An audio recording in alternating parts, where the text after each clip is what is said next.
Selamat pagi. Perkenalkan, saya Agustina Esther Anto, SE MICDF. Saya merupakan salah satu dosen di Universitas Cendrawasih, Fakultas Ekonomi dan Bisnis, jurusan Ilmu Ekonomi pada program studi Ekonomi Pembangunan. Saya bergabung di Universitas Cendrawasih sejak tahun 2022. Video ini saya buat sebagai salah satu bentuk pernyataan diri dalam unjuk kerja Tridharma Perguruan Tinggi yang keberadaannya sangat penting ya dalam proses sertifikasi dosen saat ini. Selanjutnya saya akan menjelaskan sedikit terkait dengan rencana pembelajaran semester untuk mata kuliah teori ekonomi makro 1 yang saya ampu, dan selanjutnya juga akan dilanjutkan dengan video pembelajaran di kelas bersama dengan mahasiswa-mahasiswi. Berikutnya kita akan melihat rencana pembelajaran teori ekonomi makro 1 dengan bobot SKS 3 yang ditawarkan pada mahasiswa semester 2 di semester genap. Rencana pembelajaran teori ekonomi makro 1 CPL Prodi yang dibebankan pada mata kuliah ini diambil dari 3 CPL ya, yaitu CPL 3, 4, dan 5, di mana CPL yang ketiga yaitu memiliki pemahaman dan kemampuan dalam mengevaluasi, menganalisis permasalahan-permasalahan ekonomi dengan memanfaatkan teori ekonomi.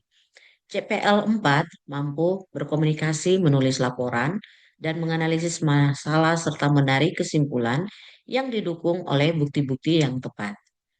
CPL yang kelima, mahasiswa diharapkan mereka mampu menganalisis dengan menggunakan teori-teori ekonomi dan mampu mengaplikasikan perangkat data, alat analisis untuk menganalisis masalah. Sedangkan capaian pembelajaran mata kuliah atau yang biasa kita kenal dengan CPMK, ada 4 CPMK dari mata kuliah teori ekonomi makro 1 ini. Yang pertama yaitu mahasiswa-mahasiswi mampu menjelaskan berbagai aliran pemikiran makro ekonomi pasca Keynesian, membandingkan perbedaan serta persamaan antar aliran. CPMK yang kedua, mahasiswa mampu memahami dan membandingkan berbagai teori konsumsi dan investasi, serta menjelaskan bagaimana konsumsi dan investasi itu mempengaruhi permintaan dan penawaran agregat. CPMK yang ketiga, mahasiswa-mahasiswi mampu menjelaskan dampak kebijakan fiskal dan juga kebijakan moneter dalam perekonomian tertutup dan perekonomian terbuka, memahami faktor-faktor yang mempengaruhi efektivitas kebijakan, serta menganalisis dampaknya. Sedangkan CPMK yang terakhir atau CPMK yang keempat, mahasiswa diharapkan mampu menjelaskan hubungan antara inflasi dan pengangguran menggunakan konsep kurva Phillips, menganalisis faktor-faktor yang mempengaruhi pertumbuhan ekonomi itu sendiri. Di dalam pembelajaran teori makro 1 dapat kita lihat di sini deskripsi mata kuliahnya, antara lain di dalam mata kuliah teori ekonomi makro 1 membahas tentang konsep dasar makroekonomi, dua mazhab besar dalam makroekonomi, dan menjelaskan masalah utama dalam perekonomian, kebijakan makroekonomi, pendapatan pribadi, dan pendapatan disposable, tingkat pertumbuhan ekonomi, masalah perhitungan dan penggunaan data pendapatan nasional, penentuan kegiatan ekonomi menurut pandangan klasik, Keynes, dan juga pendekatan pada masa kini. Deskripsi singkat mata kuliah yang akan dipelajari selama 1 semester ini. Kemudian untuk tatap muka dalam proses pembelajaran yang ada, proses pembelajaran akan dilakukan selama 16 kali pertemuan, di mana 14 kali tatap muka di dalam kelas proses pembelajaran, serta 2 di antaranya adalah ujian tengah semester dan ujian akhir semester. Ujian tengah semester akan dilakukan pada pertemuan yang ke-8, sedangkan pertemuan akhir semester akan dilaksanakan pada pertemuan yang ke-16. Di dalam proses pembelajaran, di sini ada beberapa metode pembelajaran yang digunakan oleh kami, tim teaching. Dalam hal ini saya sendiri sebagai dosen pengampu mata kuliah teori ekonomi makro 1, di mana Yang pertama bisa dilihat di sini yaitu tatap muka pada pertemuan satu dan 2 ya. Tatap muka di sini adalah bentuk pembelajaran antara dosen dan mahasiswa dilakukan secara sinkron. Artinya sinkron adalah bahwa dalam waktu yang sama terjadi proses tatap muka pembelajaran, baik itu secara online ataupun secara offline ya, dilakukan di dalam kelas. Kalau online biasanya kami akan menggunakan beberapa aplikasi yang bisa digunakan, baik itu aplikasi Zoom, ada juga kami menggunakan Teams ya dalam proses pembelajaran secara online tersebut. Sedangkan untuk metode pembelajaran yang kedua, kami juga menggunakan pembelajaran PBL ya, metode PBL, di mana seperti kita ketahui, problem basic learning ini adalah pembelajaran yang berpusat pada mahasiswa tersebut. Mahasiswa diminta untuk menganalisis, mereka mencari masalah, ya, menganalisis masalah, mencari informasi dan merumuskan solusi-solusi yang terbaik terkait dengan permasalahan yang telah dianalisis tadi. Kemudian pembelajaran dengan PJBL atau biasa kita ketahui Project Basic Learning, di mana mahasiswa mengerjakan proyek-proyek tertentu yang diberikan oleh dosen, ya secara ini ya simulatif seperti itu untuk diterapkannya pengetahuan yang telah mereka peroleh selama proses perkuliahan yang terjadi. Yang keempat yaitu CBL, Case Basic Learning, di mana metode berbasis kasus, ya seringkali ada kasus-kasus yang akan diskusi dalam kelas. Kita membuat dalam metode diskusi, tanya jawab, ya seperti itu, sehingga lebih memacu lagi daya pikir dari mahasiswa bagaimana mereka mencoba untuk menganalisis suatu kasus yang terjadi di dalam perekonomian itu sendiri. Metode pembelajaran yaitu diantaranya ada belajar terbimbing ya, bagaimana ketika mahasiswa diberikan tugas ya, kami atau saya sebagai dosen pengampu mata kuliah akan memberikan bimbingan secara terstruktur tadi ya kepada mahasiswa, baik itu mereka secara individu ataupun secara kelompok.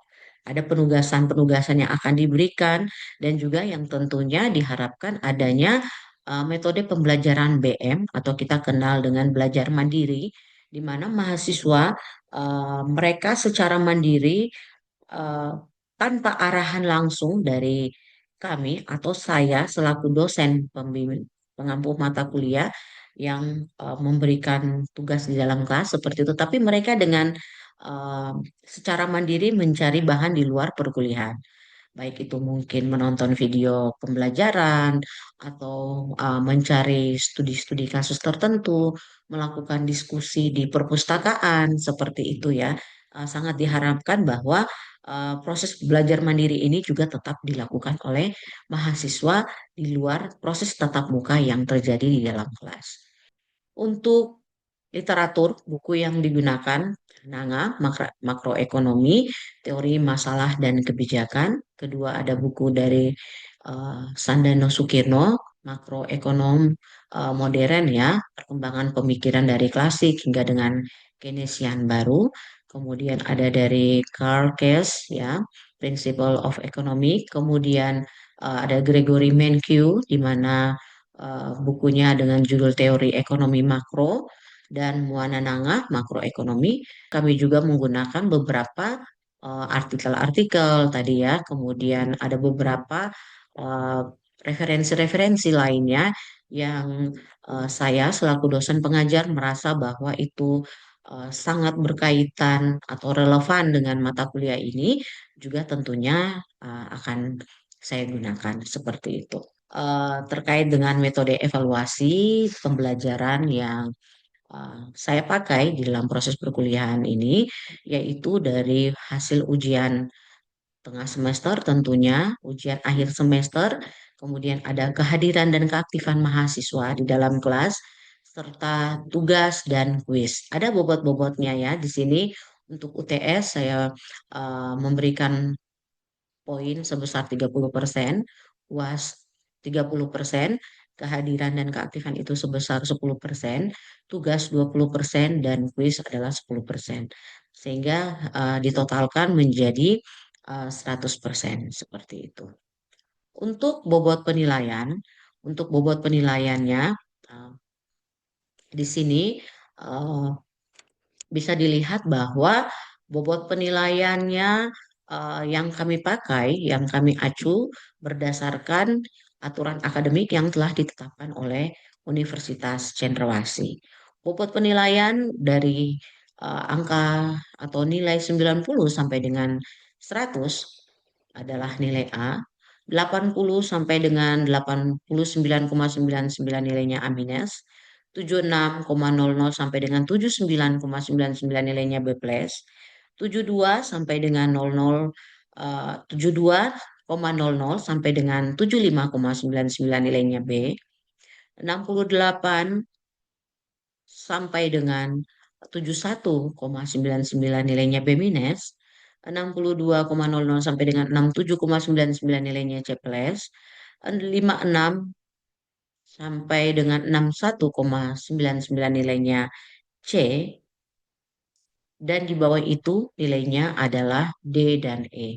Mahasiswa dengan nilai D dan E dinyatakan tidak lulus sehingga mereka harus mengulang kembali mata kuliah ini di semester berikutnya. Nah, untuk itu eh, saya akan menampilkan eh, proses pembelajaran yang terjadi antara saya dan juga mahasiswa di dalam kelas, di mana kami akan membahas pertemuan yang ke-11, yaitu materi tentang uang dan lembaga keuangan. Halo, selamat pagi semuanya. Pagi, apa kabar? Baik, ya, syukur ya, semua dalam keadaan baik, sehat. Kita akan kembali lagi dengan proses pembelajaran kita di hari ini. Untuk itu, sebelum kita mulai dengan kuliah kita, Ibu minta kita berdoa terlebih dahulu. Mari kita berdoa menurut kepercayaan kita masing-masing. Berdoa mulai.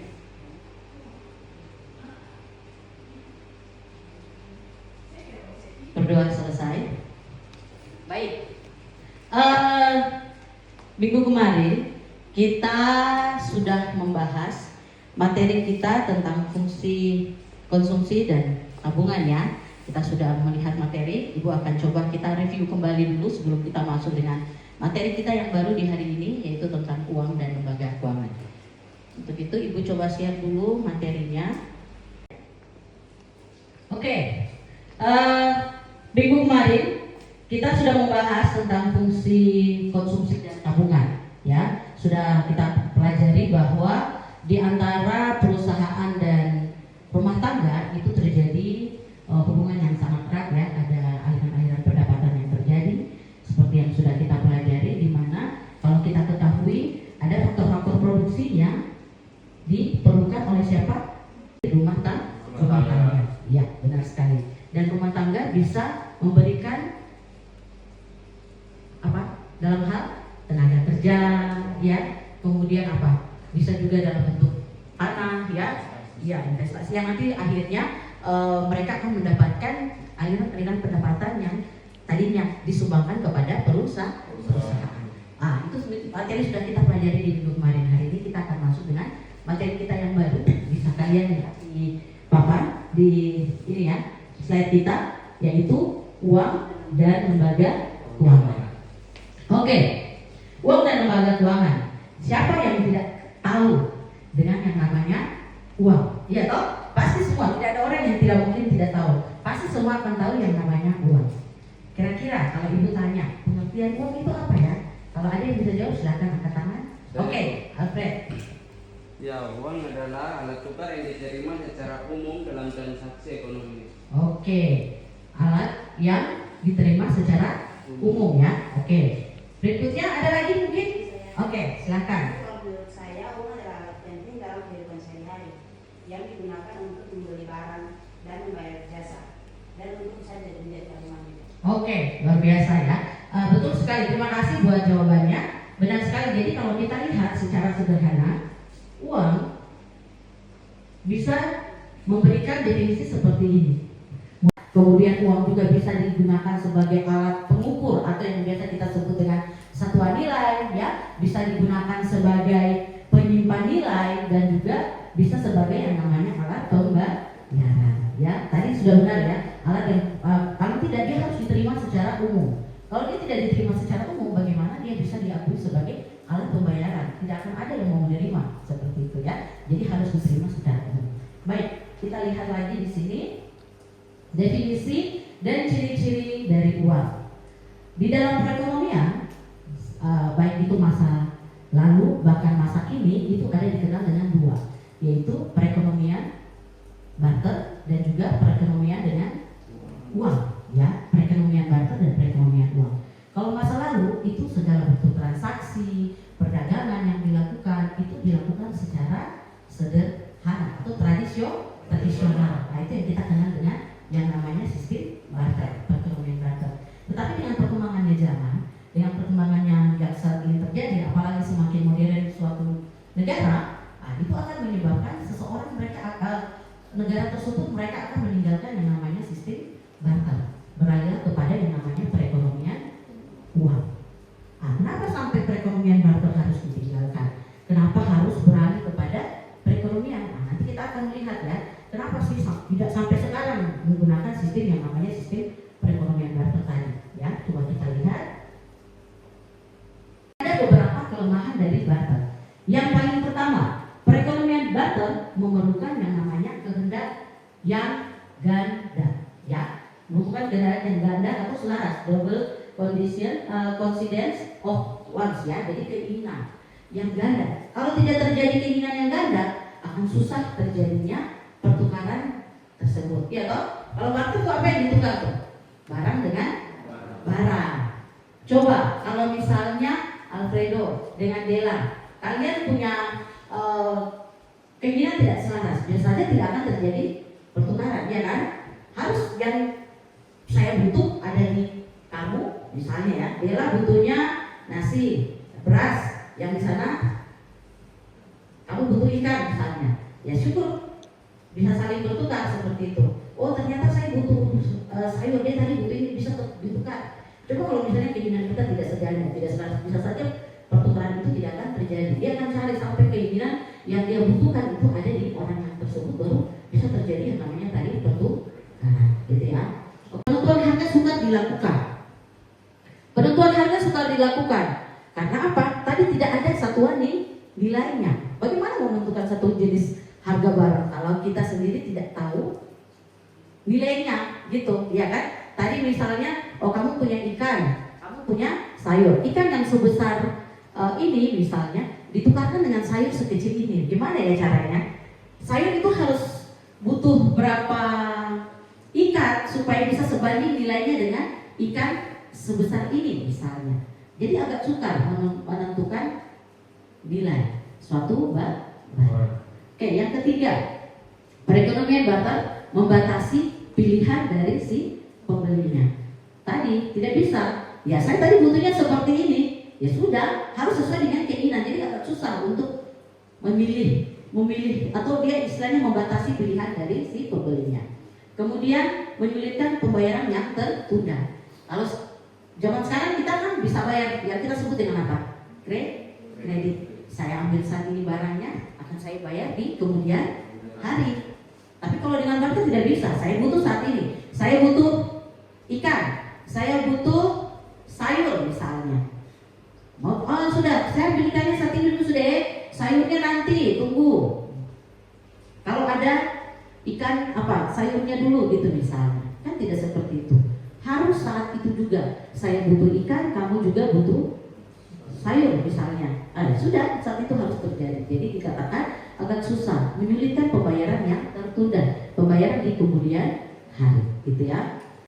Ya, kenapa dikatakan sukar untuk menyimpan kekayaan? Kalau uang kertas, uang yang sekarang kita punya, ketika kita ada banyak uang, kita bawa tabung di bank.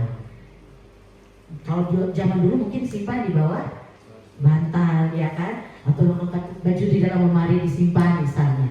Tapi itu kan kurang efektif, tidak menjamin keamanannya misalnya. Lebih baik simpan di bank. Bagaimana dengan menyimpan barang? Apalagi kalau barang langsung habis, tapi biasanya kalau bahan yang hanya dipakai sebentar langsung habis gitu, tidak bisa disimpan. Makanan tadi contohnya kan tidak bisa disimpan. Semakin banyak, oke saya tukar ikannya 10 ikan dengan sayur misalnya, tidak ada kulkas misalnya, ikan disimpan selama 1 minggu, bisa nggak? Tidak, 1 hari saja sudah busuk misalnya, jadi sukar disimpan. Semakin banyak hartanya, misalnya ditukar dengan sapi yang begitu banyak, ya sekarang mau simpan di mana sapinya kalau tidak punya lahan, tidak punya kandang, tidak punya tempat misalnya. Akhirnya dikatakan salah satu kelemahan dari barter juga adalah sukar menyimpan kekayaan. Kemudian di sini ada definisi uang. Definisi uang misalnya, kalau kita lihat tadi teman kalian sudah menjawab ya, pengertian dari uang. Uang diciptakan untuk perekonomian dengan tujuan melancarkan tukar menukar, ada perdagangan yang terjadi. Uang adalah benda-benda yang disetujui oleh masyarakat sebagai alat perantara untuk mengadakan tukar menukar perdagangan. Ada kata apa di situ? Disetujui, harus disetujui. Kalau tidak disetujui, bisa saja kita merasa bahwa ini bukan sesuatu yang berharga, iya kan?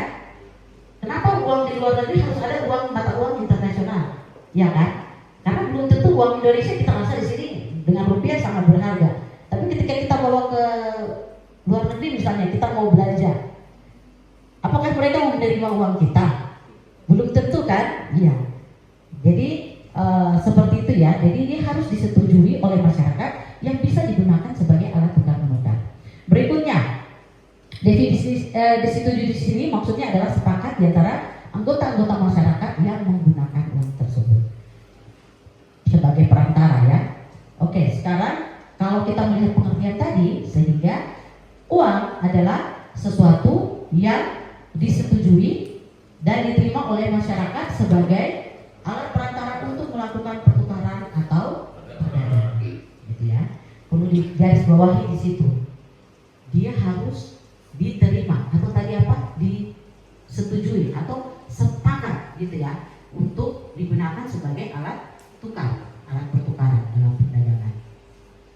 Ini kita bisa lihat ada beberapa syarat ya di dalam bukunya Sugiono. Dia menjelaskan beberapa syarat-syarat kenapa sih sampai benda yang dalam kata kutipnya tadi digunakan sebagai alat transaksi agar masyarakat menyetujui penggunaan benda sebagai uang. Syarat yang pertama adalah tadi seperti pengertiannya adalah apa? Dia harus diterima secara umum dulu. Kemudian memiliki nilai yang cenderung stabil, jangan sampai nilainya tidak stabil ya, berubah-ubah seperti itu. Jadi harus memiliki nilai yang cenderung stabil, ringan dan mudah dibawa, ya kan? Uang kan tidak berat toh kalau kita masukkan ke dalam dompet ya. Coba kalau kita bawa kambing kemana-mana karena tadi tukaran barter tadi, akhirnya saya mau berangkat ke sini, aduh bagaimana ya dengan kambing saya, harus dibawa ke sana kemari, berat kan? Coba kalau uang kambingnya itu misalnya dijual kemudian dijadikan uang, masuk ke bank, kita mau kemana? Ada harta saya ada disimpan di bank santai, tidak perlu memikirkan oh tadi saya simpan uang saya di sini misalnya, ya. Oke, kemudian tahanlah lama dan cenderung apa? Kualitasnya sama, ya, kecenderungannya kualitasnya sama. Kemudian bisa kita lihat lagi di sini beberapa fungsi dari uang, ya.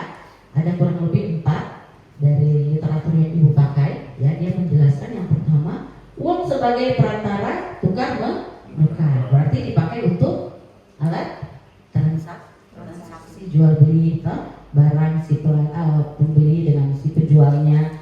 Kemudian bisa digunakan sebagai satuan nilai, sehingga tadi bisa dipakai untuk mengukur suatu barang, ya kan? Tadi yang ibu bilang kalau tidak ada satuan nilai, bagaimana dia mau mengukur nilai barang tertentu, ya kan? Tadi mau tukar nih satu ikan yang sangat besar dengan sayur, kira-kira berapa sayur ya yang harus saya kasih sehingga sebanding dengan ikan yang sebesar itu, agak susah untuk mereka-reka nilainya. Tetapi kalau sudah ada, oke, harga ikan ini 100.000, oh 100.000, ya langsung bisa kita beli karena tadi sudah ada satuan nilainya. Oke, berikutnya kita lihat lagi poin yang ketiga. Uang mempunyai fungsi yang ketiga, yaitu sebagai alat pembayaran yang tertunda. Nanti bisa di kemudian hari bisa dibayar, atau tadi bisa lakukan secara kredit tadi ya, dan lain sebagainya ya. Kemudian uang sebagai penyimpan nilai yang tadi juga sudah Ibu jelaskan sebenarnya ya, bisa disimpan, tidak membutuhkan tempat yang sangat besar untuk menyimpan, terus barangnya tidak rusak, karena kan tadi salah satu syarat uang kan apa? Harus tahan lama, ya toh? Barang semakin banyak, sayur banyak, ikan banyak sekali, tapi ternyata tidak bisa tahan lama, tidak bisa disimpan. Tapi bagaimana dengan uang? Ternyata dia bisa menjadi penyimpan nilai kekayaan seseorang, tabungan misalnya seperti itu ya. Oke. Pengaruh atau dampak ya dari digitalisasi e-money. Oke. Kalau kita lihat digitalisasi atau e-money ini kan sebenarnya sangat membantu, iya kan? Membantu atau tidak? Sangat membantu, cepat dan akurat lah. Ketika kita melakukan pembelian, tidak tersedia uang, oh ini bisa transfer kah, bisa pakai QRIS kah, bisa pakai ini kah, dana ya. Sekarang semakin banyak nih, sehingga dikatakan dia membuat sesuatu menjadi lebih cepat dan praktis. Tetapi dan itu akan berdampak kepada yang namanya pertumbuhan ekonomi. Tetapi ada tetapinya. Tetapinya adalah dia juga memberikan tantangan yang baru. Yang pertama, dalam hal keamanan nasabah. Iya kan? Kalau tidak bisa dijaga keamanan nasabah, bisa saja biasanya kalau kita kenal yang banyak kasus sering terjadi sekarang, rekening nasabahnya dibobol, bahkan dicuri. Ibu pengalaman beberapa kali ada beberapa bank yang Ibu nonton di berita, nasabahnya melakukan protes, kemudian pergi ke kantor polisi melakukan pengaduan karena uangnya sekian ratus juta itu hilang dari rekeningnya tanpa dia yang mengeluarkannya, gitu ya. Jadi memang meskipun itu memudahkan, tetapi harus hati-hati jika sistemnya itu tidak dijaga keamanannya, ya. Nah, ya. Kemudian tadi banyak hal yang sudah kita lihat, ada beberapa tujuan yang dikemukakan oleh si Keynes. Kalau Ibu tanya lagi, kira-kira mestinya tidak tadi 3 tujuan memegang uang, permintaan akan uang yang dikemukakan oleh Keynes, ya? Transaksi, Febri, ya? transaksi berjaga-jaga sama spekulasi. Spekulasi nilai, baik ya. Itu. Nah, berikan tepuk tangan dulu buat Febri-nya. Terima kasih buat jawabannya ya. Kalau gitu sampai di sini ya materi kita untuk hari ini. Ibu berharap kalian bisa menerima materi dengan baik, ya, bisa dipahami dengan baik, dan nanti minggu depan kita akan masuk dengan materi kita yang baru lagi, ya. Kita masih tetap membahas tentang uang dan lembaga keuangan. Jadi nanti di minggu depan kita akan lebih spesifik membahas tentang lembaga keuangan. Demikian. Nanti jika ada pertanyaan lagi, tidak segan-segan kalian bisa mengontak Ibu atau bisa langsung ke ruangan Ibu, ya. Kemudian atau kalau mau melalui WA juga tidak masalah. Silakan jika ada materi yang mungkin belum kalian pahami. Oke, sebelum kita akhiri kelas kita, Ibu akan absen terlebih dahulu. Yang pertama Alfredo. Yogi ada, oke. Nirin Wenda. Oke, Nirin ada. Jamie. Oke, Jamie ada. Ibu rasa cukup ya? Sudah ya, bisa dipahami ya apa yang sudah Ibu jelaskan. Kita akan kembali lagi di kelas kita minggu depan dengan materi lanjutan yang kita akan bahas lebih spesifik lagi terkait dengan lembaga keuangan. Oke, demikian dari Ibu, sekian dan terima kasih. Selamat siang.